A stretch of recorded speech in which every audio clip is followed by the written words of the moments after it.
Between Turkey and Canada is only an 8-hour flight, but for me it's much longer. When I was 4 years old, my family began their journey to find a safer and better place to live in and call home. The first place we moved to was North Iraq.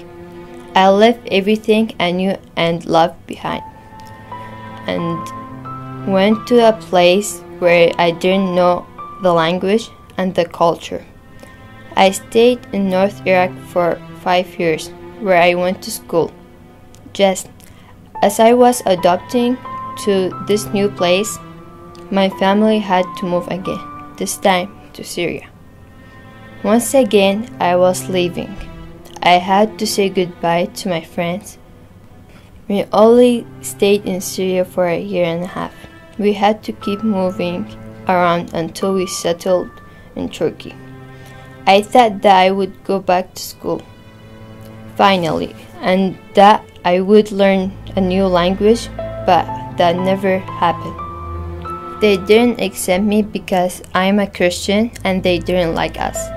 For 3.5 years, I was at home with no school and no friends. I suffered from depression and I couldn't leave my house or even my room. This changed once we moved to Canada. When we arrived, I was both excited and scared because after 5 years, I was finally going back to school. I would continue my education and dream about my future. I felt happy, but I worried. How could I handle it? Luckily, my new friend Miriam introduced me to the NOW program. The NOW program helps newcomer students start high school in Canada. When I joined, everything changed to the better. I felt very welcome at school. I learned about Canada and much more. It was a great program because it helped me become more confident. At first, I was so shy to speak English, but with NOW, I started to talk more. I met new friends who were similar to me. They were also new. At that moment, I didn't feel alone anymore. I decided to become a volunteer.